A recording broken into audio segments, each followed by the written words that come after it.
ends up really scrambling towards the last. Just like when you get to be seniors, and you're starting your senior year, and you think, well, we've got the whole year, and all of a sudden it's May, you don't have your stuff done. So, let's try to keep up with things as we're going along, so that you won't have that happen.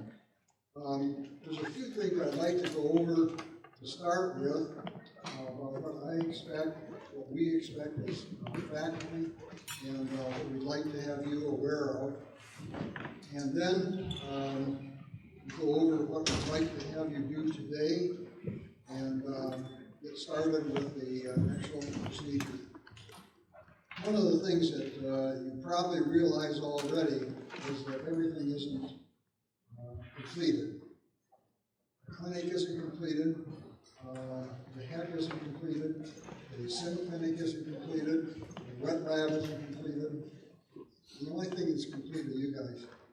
So, I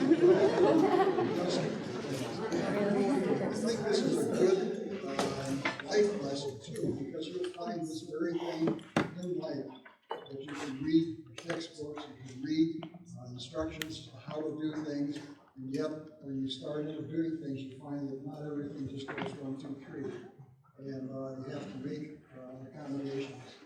One of the things that you'll have to think about too is that there are some things that you don't have that you need, so you'll have to invent them. So you're going to need to be an inventor as you're going along. One of the things that occurred when I was in general practice was that other general practitioners were referring patients to me because they couldn't solve problems.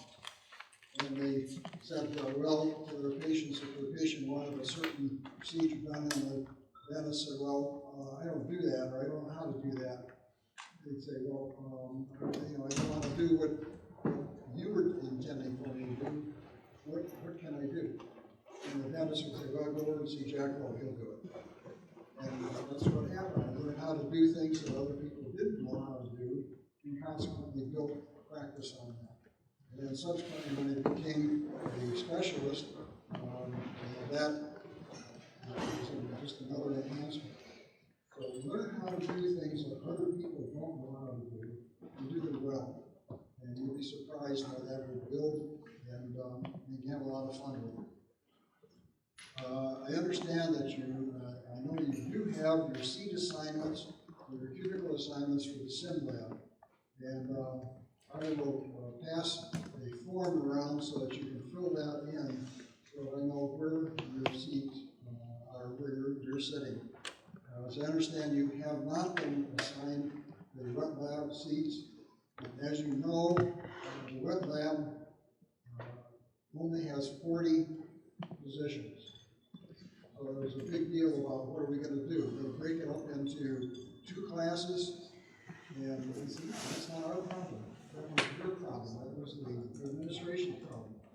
So what we're going to do is to just work with their problem and make it work.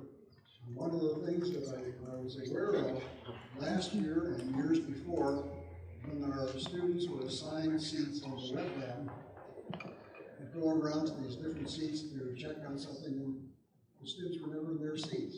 They were always over grouping with somebody else.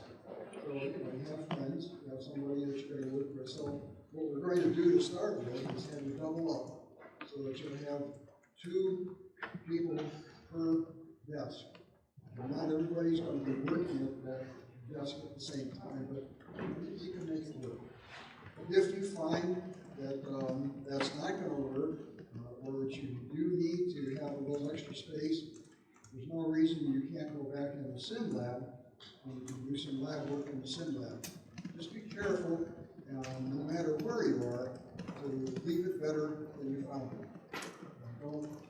Let's not have a mess all over the place. That's one of the things that seems to happen. So be careful with that.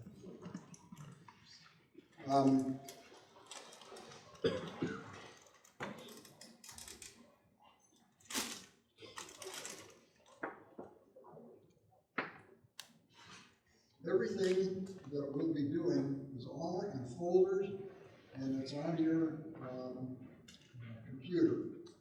And like today, we have folder 0 and folder 1. Both of those are for today.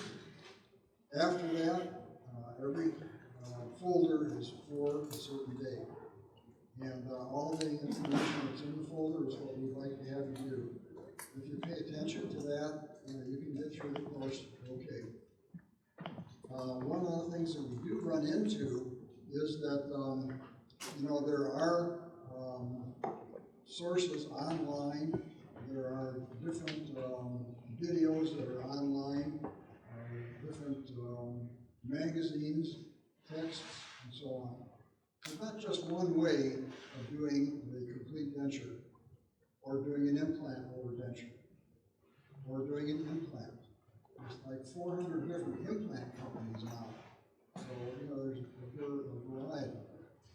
But what we have done, we've taken a lot of these courses ourselves, and we've tried to whittle that down so that we're giving you the best information, not to just do an average job, but to do an excellent job. And this is something that, we can't teach you that. You have the opportunity to learn it if you wish. What I hope that you'll do is to pay attention to that.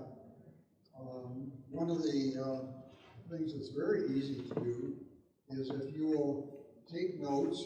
You have a note taker, but if you'll take notes yourself, you'll find that you'll learn a lot more in that respect. Just on a personal experience, when I was in college, I thought I knew everything, and it was a hot dog, and I had to take, of course, organic chemistry to prepare for dental school. So I just sort of waltzing through that. The instructor right at the beginning said that everybody can get an A in my course, but here's what you have to do. Take notes, study the notes, and just parrot it back to me. I didn't do that, so I failed. I had to take the course over, the whole course. It was stupid. That was me. So I took it over the second time and got A's in it because I paid attention to what they told me. Taking notes, studying the notes, parroting it back. So you can do that same thing. Usually in the course, maybe half a dozen students that just normally get A's. They do these things, they study, and get them. I hope that more of you than just half a dozen will do that.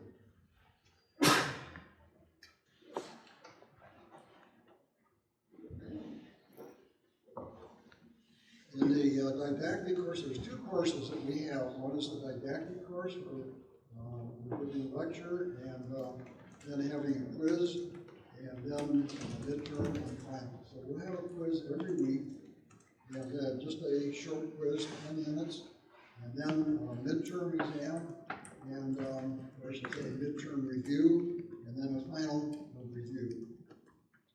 And then in your laboratory course, we're changing this year, and this will probably be a little confusing to you, but like everybody that goes through a course for the first time, we're going to sort of stumble through it, but we'll get through it. The things that we're changing is that, first of all, we're going to do one complete denture setup conventionally. And then during that time, that'll take usually about a half a semester, and that will be the first project that you'll do. During that time, you'll have a competency where we'll have you make an impression. Usually I have students make the impression of the lower arch and pour that up and trim it, because that's the most difficult one. And then we grade you on that. And then we are not going to be doing an implant overdenture course this year, because Dr. Porto is going to be presenting the implant course, and he's going to include that in his course. But what we are going to do is to have you make impressions of the lower arch with the implant parts in place. So that you're familiar with the implant parts, you know how to make the impression, how to pour up the cast, and what we have left in the cast. And then we'll have you do the denture setup. This is a second competency where you'll have the opportunity to do a complete setup, upper and lower anteriors, upper and lower posteriors, refining the wax up. You'll do that in 2 separate days, 2 half-day sessions. And then the other project that you're going to be doing is doing immediate denture, and you will work with each other. So you'll be selecting a partner, making impressions on that partner, and then making going through making an upper complete denture, doing the surgery, not on your partner, but on the casts, so that you're familiar with that, and making a surgical guide for the surgeon and how to do that. So that's going to be changing a few things from last year.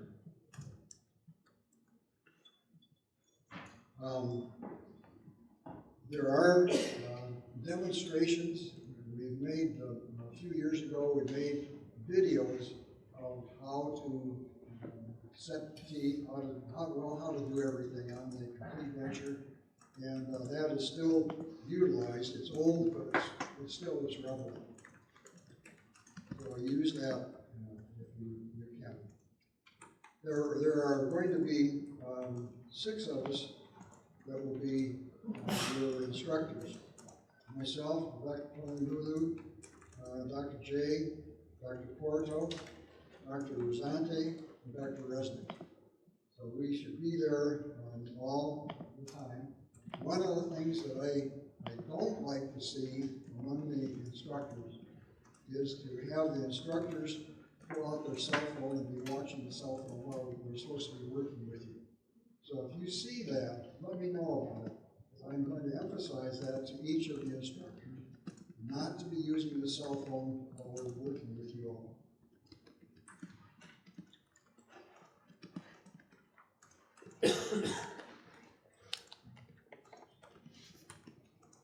Several things about the materials that you have, the equipment that you have. In your kit, you were given 2 pieces of plastic that were about this size, 5 by 5. And they have a blue layer, blue film over it, and it's thick. It's about 0.80 millimeters thick. Many times students will use this to pour their casts on, which is fine. But don't throw these away, because these 2 items you'll be using for your surgical guide. And one of the things that sometimes does happen is that students will throw those away or get them lost, and then when they go to make the surgical guide, they'll use a thin material, which is no good. The thin material is flexible, it will bend, and if you use that as your surgical guide, the instructor or the surgeon resident will put that in place and say, yeah, that fits just fine. And then you put your denture in, it doesn't fit. And that's because the wrong material was used. So be careful not to throw those away. In your kit with your Accudent Geltrate or Accudent alginate, we have 2 packs there. One is for the syringe and one is for the tray. And with the syringe, don't throw that away. That can be sterilized, and they are expensive. If you do throw it away, there's no replacement unless you want to buy one. And you don't need to do that, so please don't throw that away. You have a pair of scissors called Iris scissors. They're a very fine scissor, and I think they're about $20, $25. Please be careful not to use that on anything except for cutting sutures or something like that. Because if you start using that for cutting everything else, you're going to destroy it. You have a couple of cleoids, discoids. You have one that's a larger one, and it's a 3/6 cleoid discoid. So that would be the one that you want to use in the denture course. If you're doing that when you're carving the wax and finishing the wax on that. With your articulators, you're using the Ivoclar articulators, and you may still have the incisal table, the white one.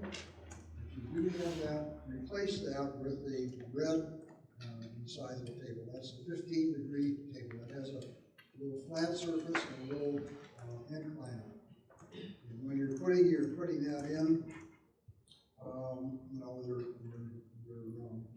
incisal pin should fit down right where that line is, not on the angle, and not too far forward, because you will need to move there. And then do write down the serial number and your name on everything. These things have a habit of getting lost. So be real careful with that.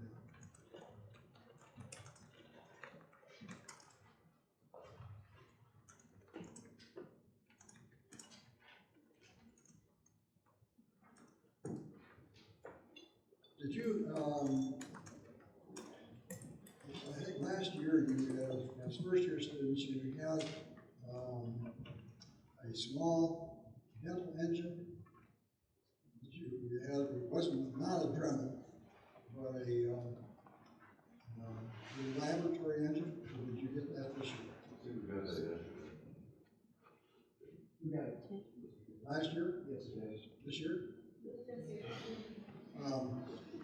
One of the things to be careful about on that, before you start using it, take a look at the switch where you turn it on, and be sure that your rotations are going forward and not backwards. If they go backwards, what you're going to be doing is burnishing whatever you're trying to cut. And it's not uncommon to see that happen. So be careful. Take a look at that. If you have a question, ask one of us to help you with that. In the sim lab downstairs, this is your dental office. So be careful with that. Keep it neat, keep it clean. You don't want to have a lot of junk hanging around on that. You don't want your book bag, your lunch, drinks, stuff like that. Keep it really neat. That's what your office is going to look like once you get out into practice, and you want to be practicing for that day. In the laboratory, we've always had a problem with keeping that clean and neat. Some of the instructors, like Dr. Whittingham, refers to it as the dirty lab. And I said, well, no, it's not a dirty lab, it's a wet lab.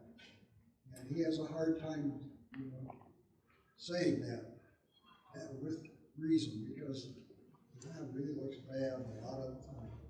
If you've seen the lab over at the old school, in between the A and the B clinic, it's atrocious. So, let's try not to jimmy up those things over at our new facility here. Our class time is Tuesday from 8 to 11:45, and Wednesday from 1 to 4:45. So I'd appreciate it if you could be here on time so we can get started. If you're coming in late, please be quiet as you're coming in. Unfortunately, these doors don't slam like they did over at the other school. So be aware of that and be kind to your students, your classmates. One of the critiques that I had last year was that I sort of laughed at this, but I can really understand it and try to correct it this year. One of the critiques was that, quote, Dr. Love is half deaf and can only hear half the question and therefore only gives half an answer. I thought, that's true. It's sort of cool, but that's one of the things that happens. And I remembered when I I was a kid, one of the things that really bugged me about my dad was that he was hard of hearing. And man, I had to repeat everything. And he said, son, just be patient. You'll understand. I understand. So what I'd like to do, I'd like to have a volunteer that will be somewhere up in here, not afraid of sitting in the front here. And when a question is asked, to have that person hold it to me so that I don't miss it. I'll try to give a full answer instead of a half answer. So if you would sign that, I would appreciate that. One of the other critiques that that was made of me was that it's very unprofessional for me to stand up here and chew gum. I do that because if I don't, my mouth gets really dry. And I was having a problem with this in my practice, and that I would have, my mouth would get dry about halfway through the day. Unfortunately, I had a patient that was a physician, and she noticed this, and she said, do you drink enough water? And I said, probably not. She said, well, one thing you might do is take a little piece of gum and just chew that gum. It will stimulate the saliva. I go, oh, that's a pretty good idea. So that's what I do. And I hope you don't look at it as being unprofessional. I'll try to chew it quietly.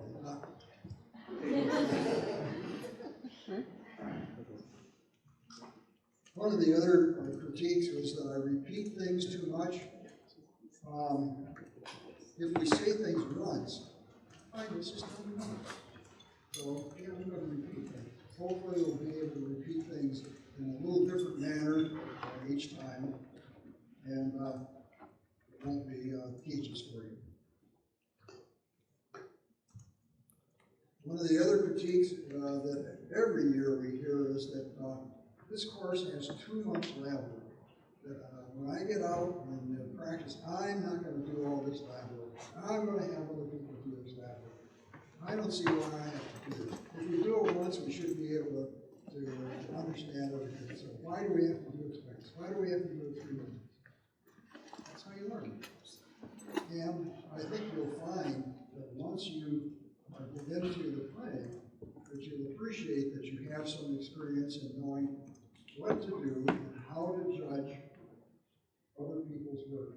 I found this to be true in my own case when I started into practice, and I had a lab technician do the setups for bridge work and for dentures.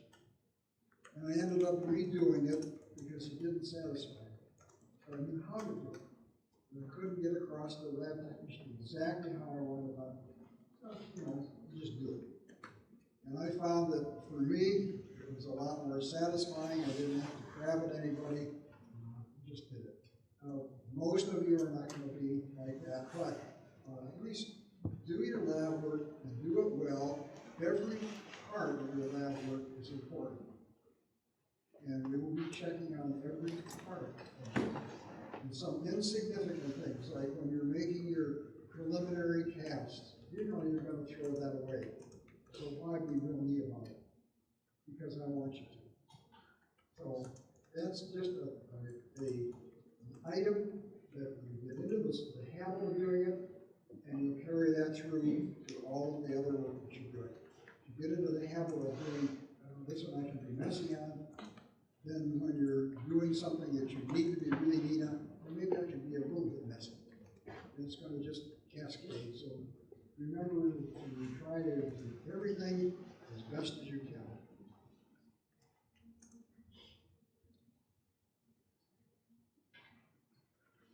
Whenever you do anything, look at it with a critical eye so that you, next time that you're doing the procedure, you can do it a little bit better.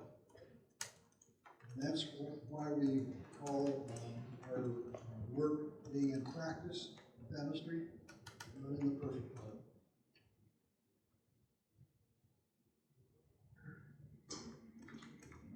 A lot of the things that you'll be learning how to do or having the opportunity to learn how to do, you can teach your dental assistant how to do these things in the office.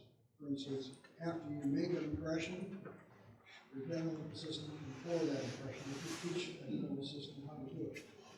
If you're making a crown or a bridge, you make the impressions.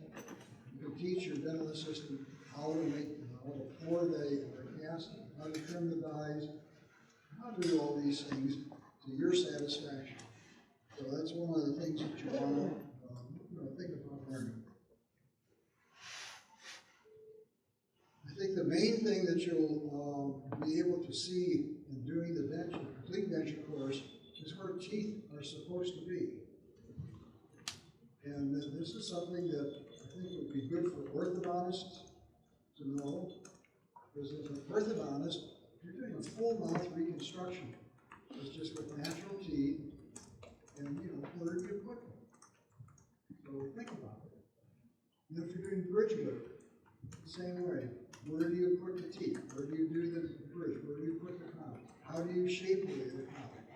You've got to make enough of a preparation so there's room for porcelain and metal, so it doesn't look like a big blob. So it looks like a tube. So work with that, thinking about that. One of the other things that you probably will find in this course is that you're developing a lot of hand skills that you never thought you had. And that's where you have the opportunity to really learn about things. One of the things that I did a few years ago was I was curious when I was working in the clinic and seeing the students doing their denture work, and well, it looked pretty good. So I asked the dental laboratories, and we basically used two of them. And I asked the lab technician that was doing our work, they said, what kind of results are you finding from our students? And this was the answer. Both of them. They rolled their eyes and they said, well, it's sort of embarrassing. We get better work from your students than we do from most of our dentists. And that is embarrassing. And I said, well, why do you think that is? And they said, well, the students doing the work, we have a preceptor that's monitoring it, and we have a quality assurance person. So you're being checked. And you're doing the basics. And if you'll stick with the basics on everything, your crown bridge work, your operative work, scaling, cleaning, polishing, whatever you're doing, stick with the basics, you'll do better than most dentists. So remember your basics.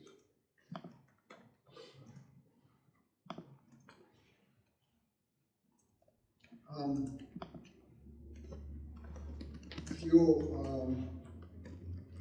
emphasize to yourself, not only with your work, but your personal habits, be neat, be clean.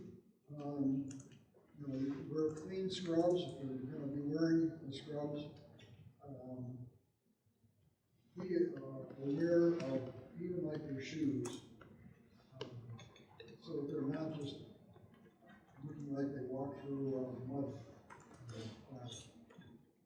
And I've seen some students walk around with their shoes untied, with their scrubs looking really ratty, and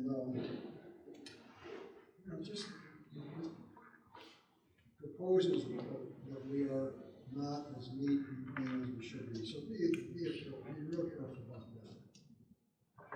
When you're presenting yourself to anybody, you want to remember that you're a representative not only of yourself, but your family, your community, your school, and the profession.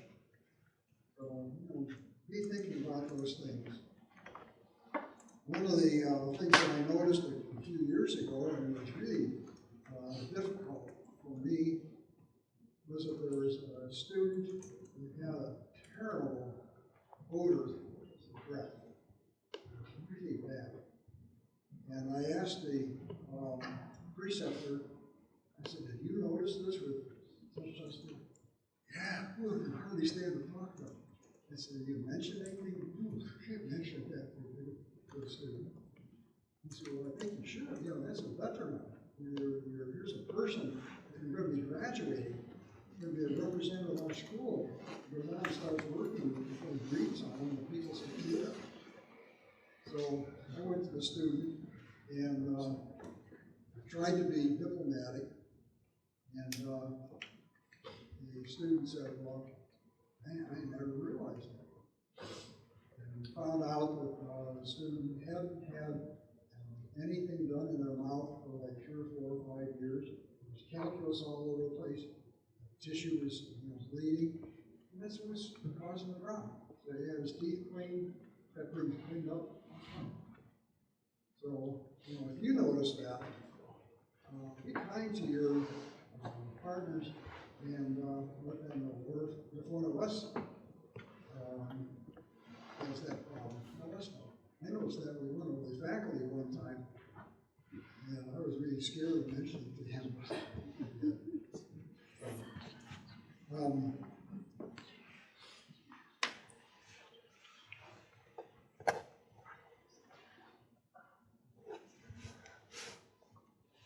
All of the information is in the syllabus, about the course and the grading that we have. So I think that you can find about everything there. In the outline, like what you see right now, I'm not going to be going through everything that you're learning that we have listed here, because there are some things that you would be able to look at and go over yourself.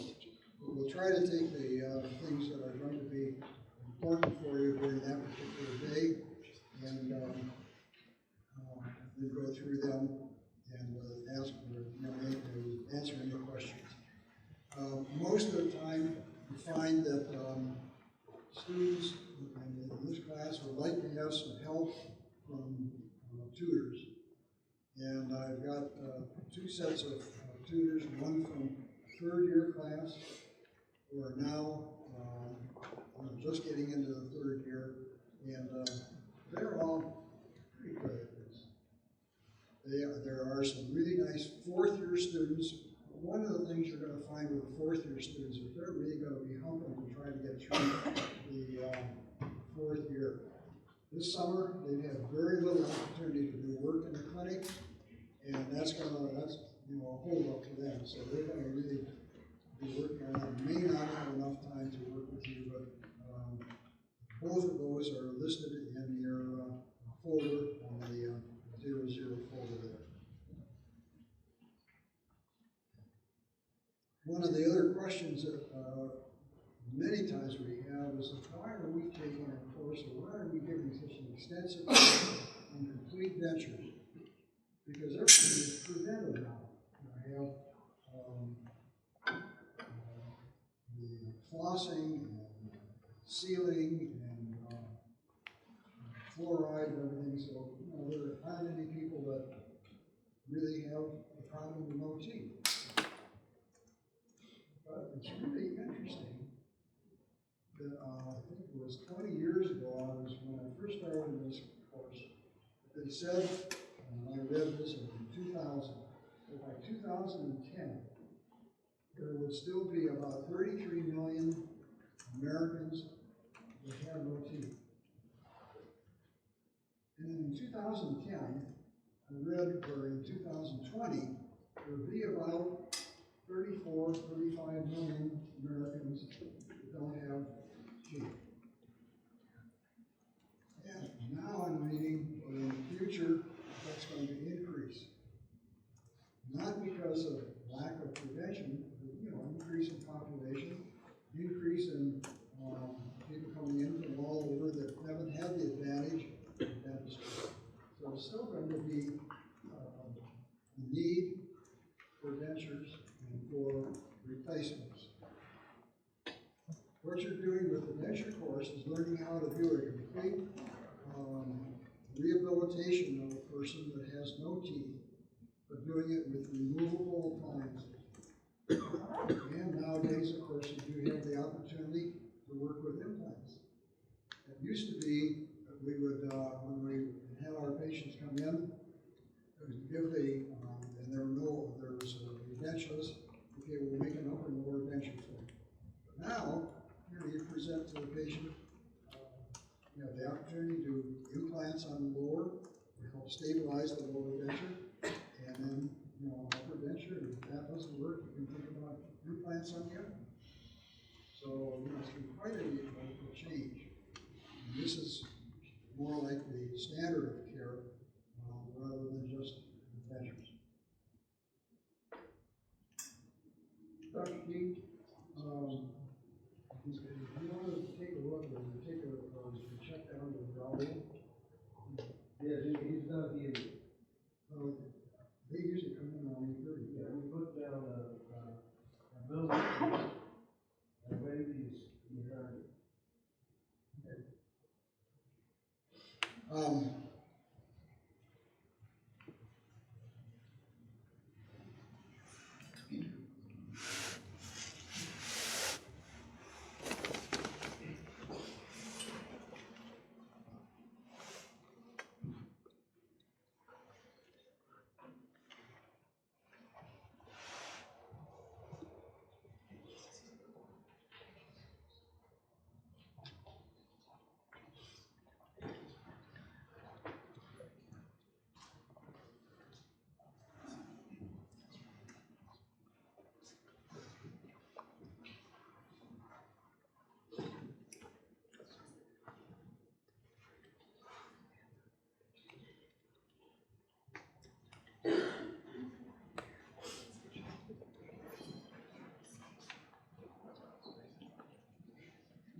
One question that we have asked every year is, while you're starting into doing the actual lab course, why are we doing this? Why are we doing impressions? Why are we doing wax rim? Why are we doing such and such? And so what I'd like to just show you, just an overview of what you will be doing. Everything is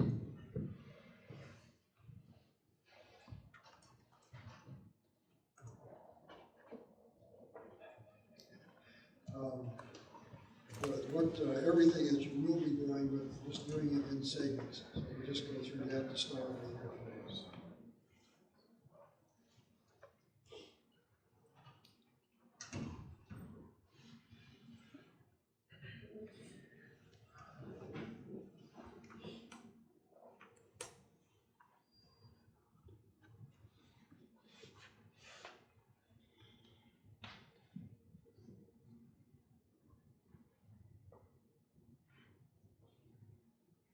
Hopefully this is what you'll end up with at the end of the work on doing your complete denture upper and lower.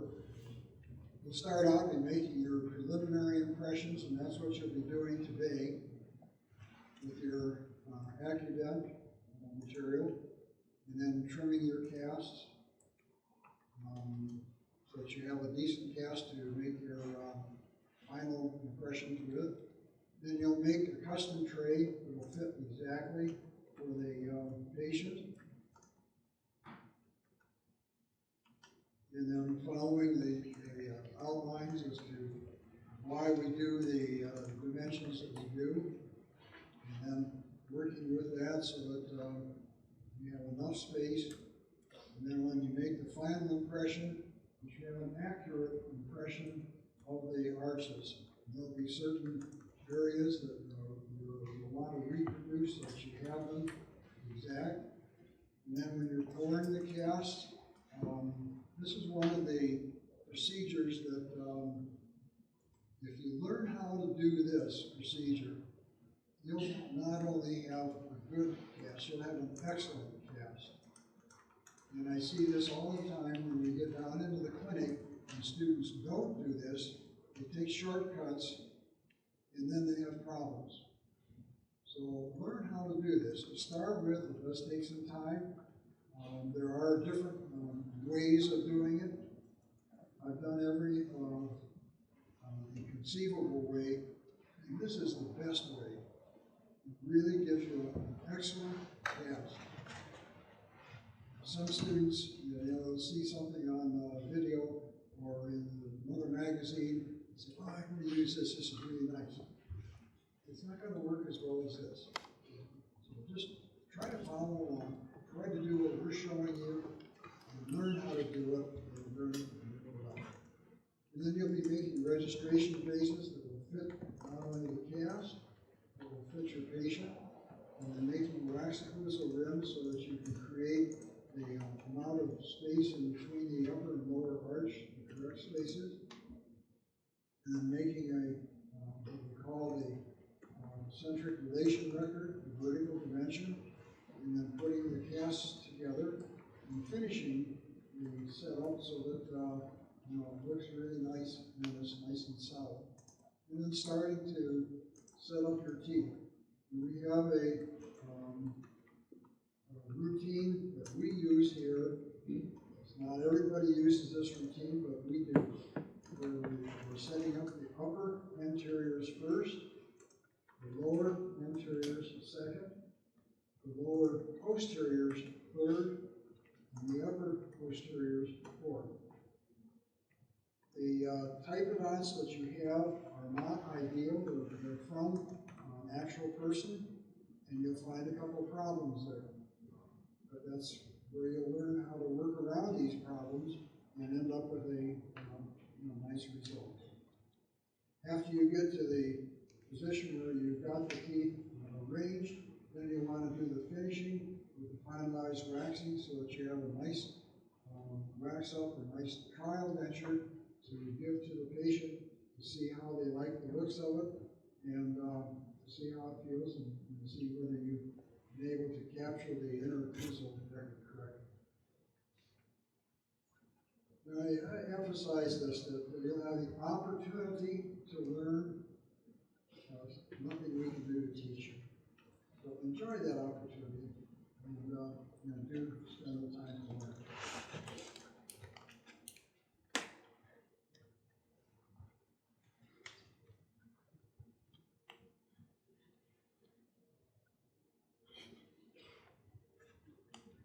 This is a sequence that just gives you an outline of the appointments.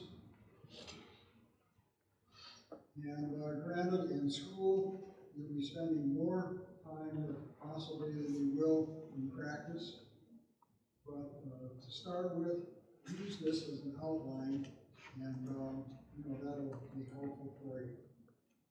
Don't try to take shortcuts, because they'll end up being long cuts.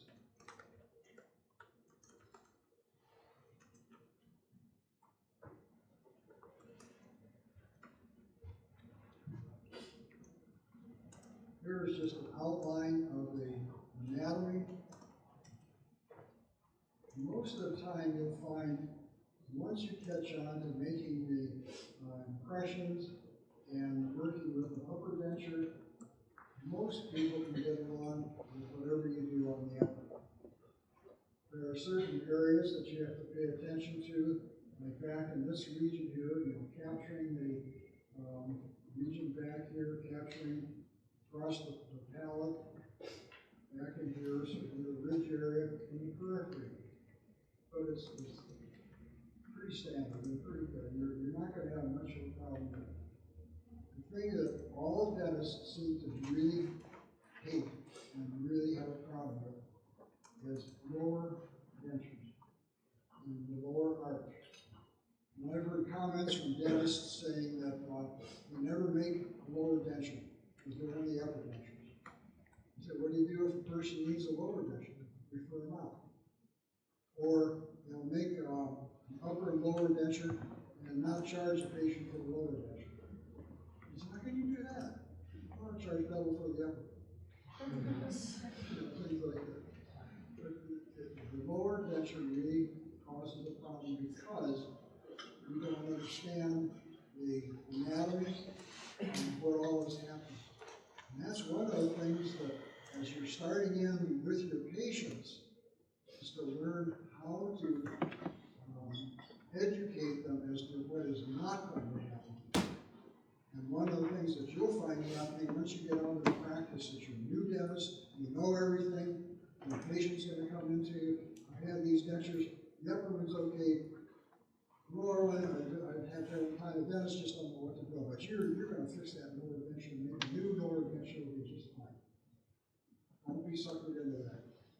And that's where your job is to start explaining what everything is going wrong on the lower, why they're having problems, and why maybe having some implants might be able to help them. Tomorrow, we're going to go through a procedure with the outlining the lower arch and where the muscles are, and where the borders are, so that you know what you have to work with. And if you practice the same thing we're going to show you tomorrow with your patients, you just be farther ahead because you'll understand better what you can do and what you can't do.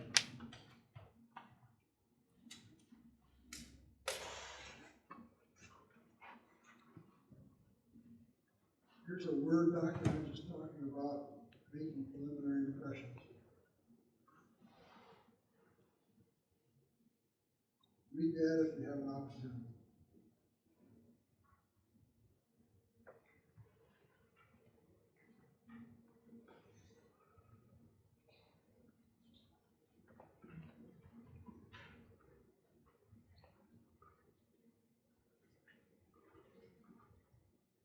I'll just go through this, and then I think the next thing I'd like to do is to pass out the kits and stuff that we have here for you.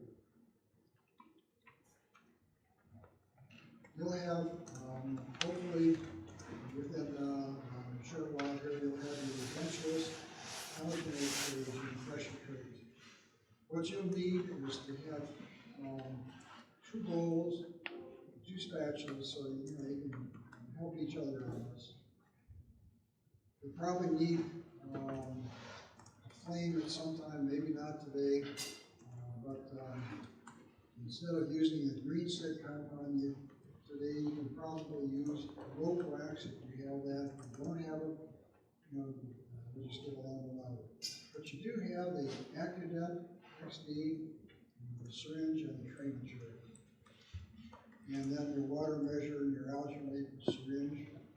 And you don't need the wire retractors today, but that's one of the things that you can learn how to do. Have your patient help you in those areas available. It makes it an impression easier. So these are your, this is your patient. And do place the typodonts in the mannequin so that you get used to working with a patient. Sometimes what I've seen is students will take the typodonts, put them on the desktop, and make an impression of them. And that's pretty hard to do in the clinic. I haven't been able to see looking at them on the desk. So try to get used to that. And then select a tray that will fit your bridge area and the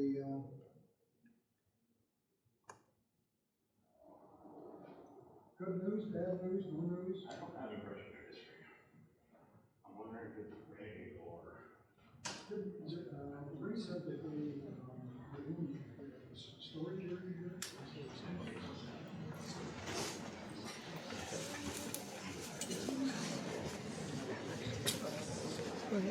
Selecting a tray that will fit both the upper and the lower, and And the lower tray doesn't have anything in this area.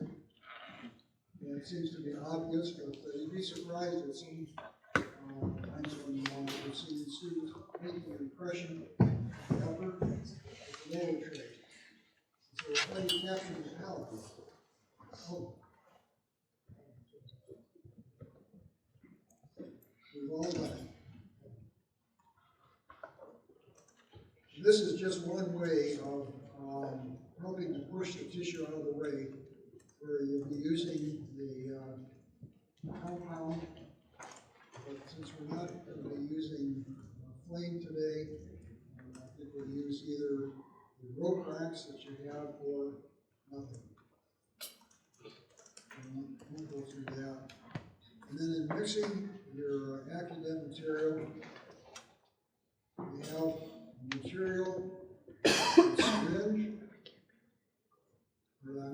material for the syringe and material for the tray. If you're working together, which I would suggest that you do, have one of you mix the tray material, and when you're just about ready to put that into the tray, the other person mix the syringe material and put that into the syringe. One of the things that we see right off the bat is that you mix the syringe material first, and then the tray material. By the time you're ready to put that in, the syringe material starts to set. So mix your tray material, put that in the tray. And when you're starting to do that, then the second person mix the syringe material and put it into the syringe. So this is where I think it'd be important for you to double up.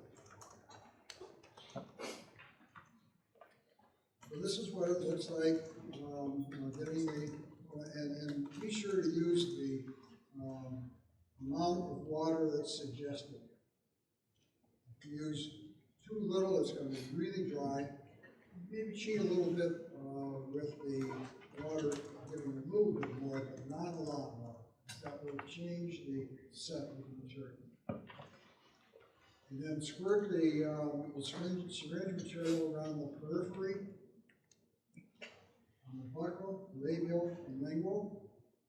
And then with your tray, seep that on there, and hopefully you'll see the tray or the syringe material coming out around the sides. And then when it's set, you remove it and take a look and see if you have captured all of the periphery, the ridge area, this area back here, and the lingual area.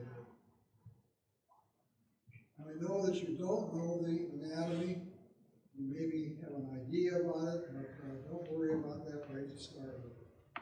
So you've got your impression. Let's go back to this. You've got this impression where you've got all this excess alginate. And what I'd like to have you do is to trim that back all the way around so that you end up having the impression looking like this. Because this is about what you'll see once you make your impression in the clinic. You're not going to see that area in the front surface there. It's all blocked out. You'll see this. So this is what I'd like to have you get used to. And then when you're going to pour the impression, take some wet paper towel and put in here in the tongue space there. And then mix up a little bit of your regular alginate and put in there so that you get a really nice smooth surface. A lot of times what I've seen is that students will stop here and then pour up the cast, and then you get a big glob of stone here. And it's hard to see what you're looking for in that area. So try to get into the habit of placing this material and then putting some alginate in there and smooth it down so you have a really nice smooth surface. So this is what you have when you're ready to pour. And then to pour this up, some students will take a boxing wax and put around the alginate and try to contain this.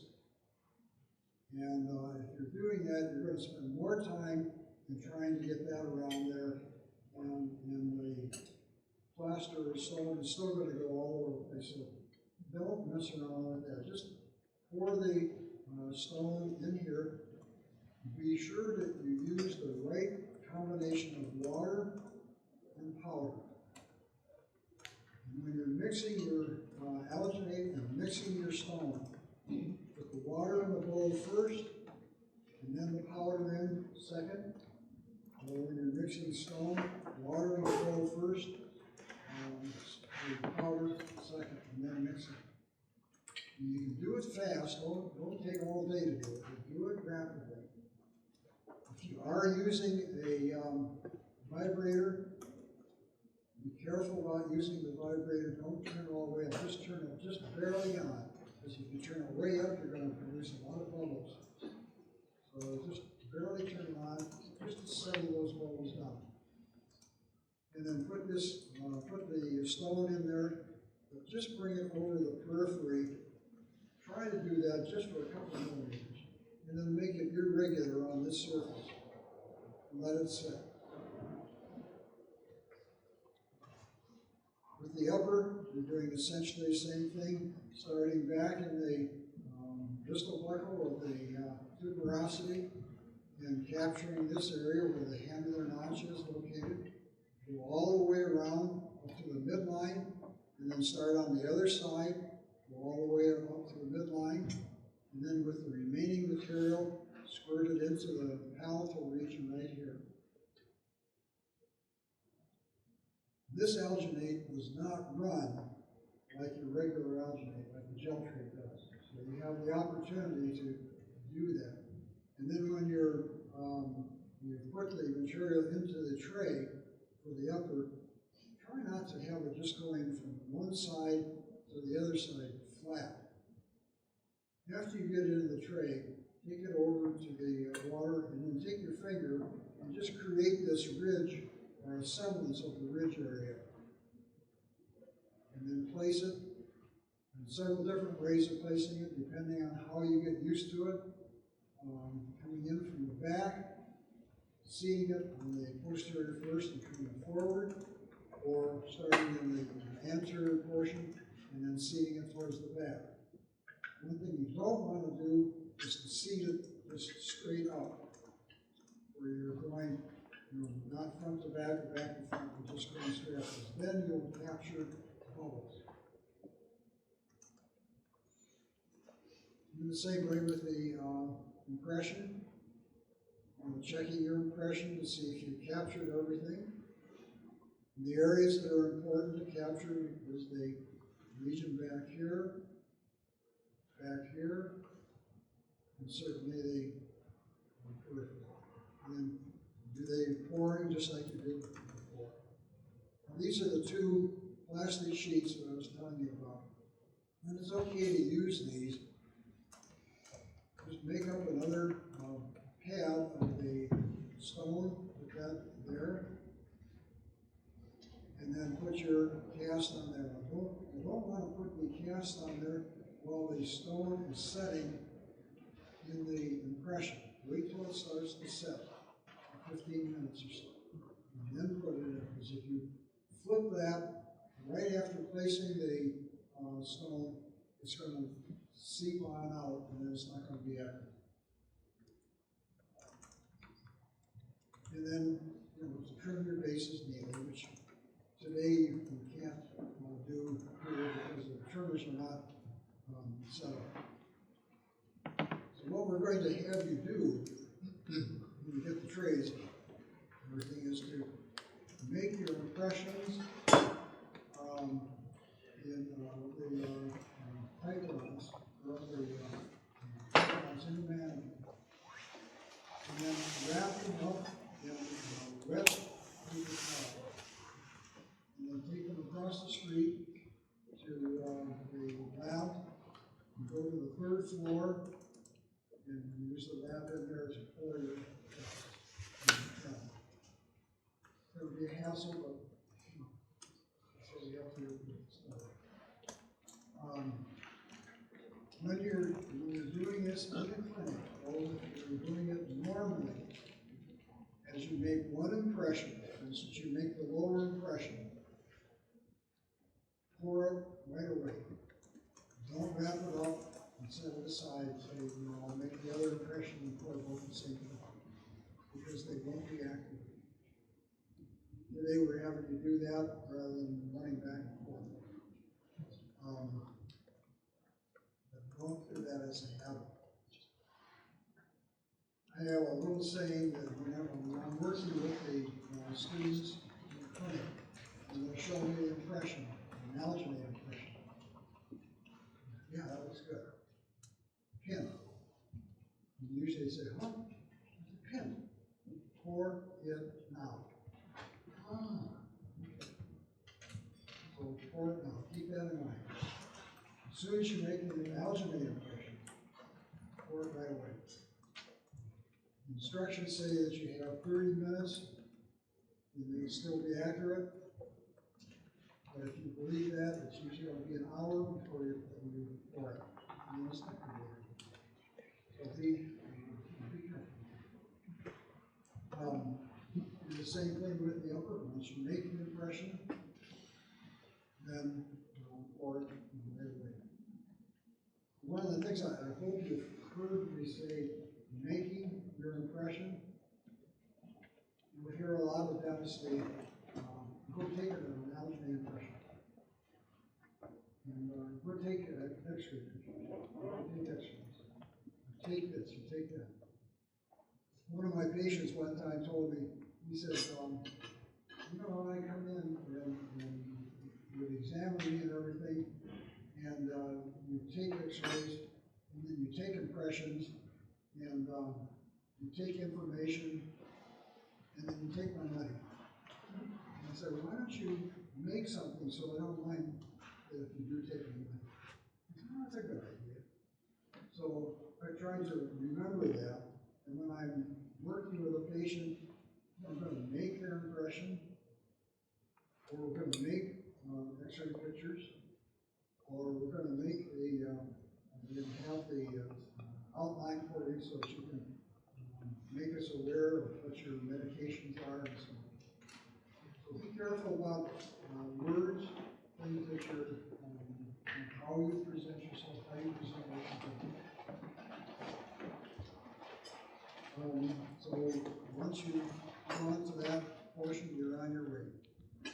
What I would like to do, a couple things I'd like to do here.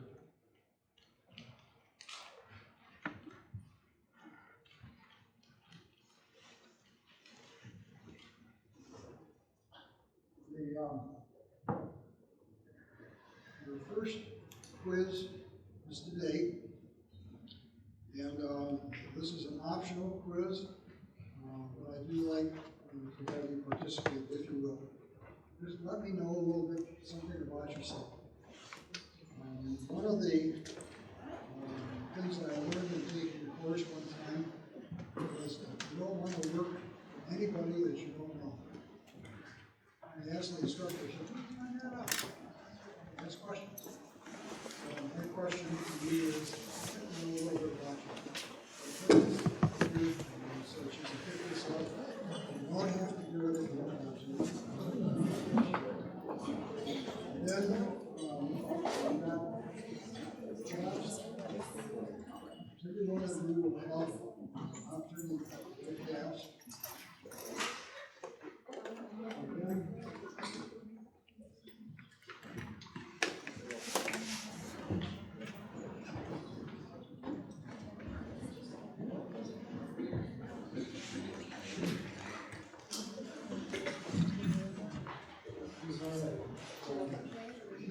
For you, it has red orthodox sandpaper, alley wax. It's got 2 screws in there that are for your protrusion position, and a ruler, and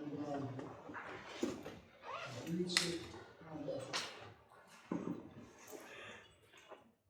I'd like to come up, and I do want to check off everybody, just making sure that you get